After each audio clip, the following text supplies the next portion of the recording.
Hello అండి, అందరికీ నమస్తే. అందరూ ఎలా ఉన్నారు? ఈరోజు మనం పాల తాలికలు తయారీ అయితే చూద్దామండి. పాల తాలికలకి ముందుగా మనకు మూకుడు అయితే అవసరం కదండి.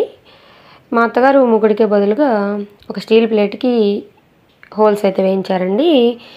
ముందుగా మేము 3 కేజీల బియ్యాన్ని 8 గంటల పాటు నానబెట్టేసి పిండి అయితే పట్టి చేసుకొని ఈ విధంగా మనకి చేతికి అంటుకోకుండా పిండి చూసారు కదండి, చేతికి అయితే అంటకుండా ఉంది కదా, ఆ విధంగా అయితే కలిపేసుకోవాలండి. ముందుగా మనం ఒక పెద్ద గిన్నె అయితే పెట్టుకున్నామండి.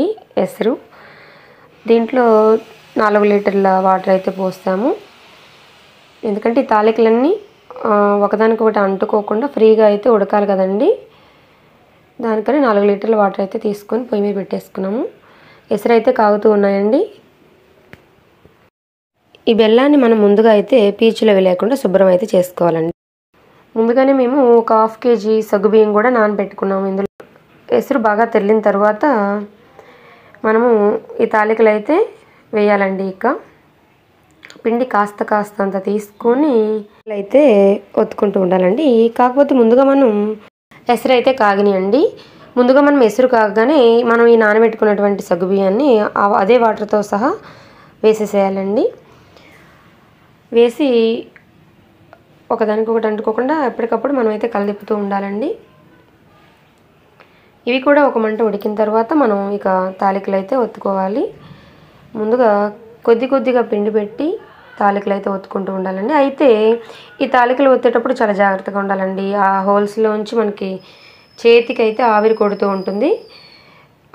అందును మూకుడైతే జరిగే ఛాన్స్ ఉండదు, కానీ ఈ ప్లేటు స్టీల్ ప్లేట్ కాబట్టి పక్కకి జరిగిపోయే ఛాన్స్ ఉంటుంది. కాబట్టి స్లిప్ అవ్వకుండా చాలా జాగ్రత్తగా ఒత్తుకోవాలండి తాలికలు.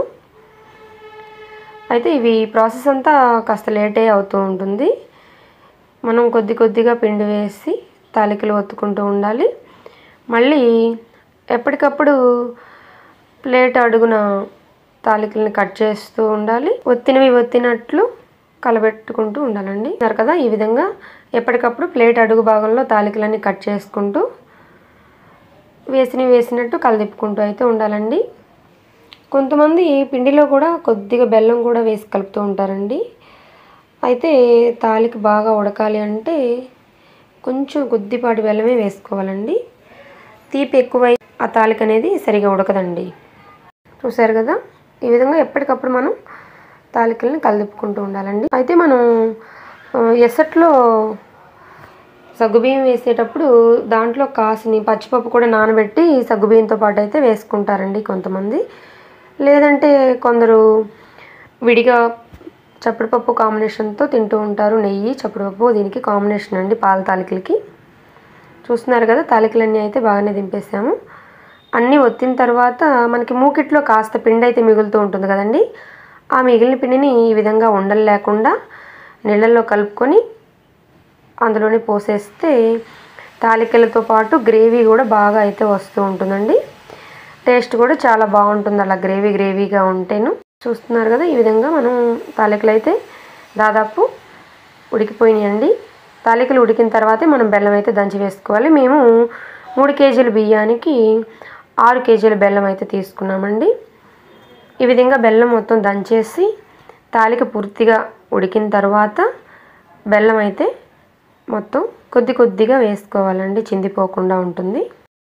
ఆ బెల్లం కూడా మనం బాగా ఉడకనించుకొని పాకం స్మెల్ వచ్చిందాకా ఉడకనివ్వాలండి. అప్పుడే తాలికకు మంచి ఫ్లేవర్ అయితే వస్తూ ఉంటుంది, రుచి కూడా అమోఘంగా ఉంటుంది. ఈ పాల తాలికలు మేము ఇంత ఎందుకు చేస్తున్నాం అనుకుంటున్నారండి? మేము ఇది అమ్మవారి గుళ్ళో ప్రసాదంగా ఇవ్వడానికి అయితే చేస్తూ ఉన్నామండి. కాకపోతే వీడియో అప్లోడ్ చేయడం అయితే చాలా లేట్ అవుతూ ఉంది. ఇది దాదాపు మనం ఒక 100 మందికి ప్రసాదంగా అయితే పెట్టుకోవచ్చండి. మనం ఈ బెల్లం బాగా ఉడికిన తర్వాత పాకం స్మెల్ వచ్చిన తర్వాత మనం కొద్దిగా కొన్ని మనకి టేస్ట్కి తగినన్ని యాలకులు అయితే కొట్టి వేసుకోవాలి, దంచి వేసుకోవాలండి. అడుగంటకుండా చూసుకోవాలండి. మనం తాలిక ఉడికిన తర్వాత లో ఫ్లేమ్లో పెట్టుకొని ఎప్పటికప్పుడు కలదిప్పుకుంటూ ఉండాలండి, లేకపోతే అడుగంటే ఛాన్స్ ఉంటుంది. ఎప్పటికప్పుడు ఈ విధంగా మనం కలదిప్పుకుంటూ ఉండాలండి.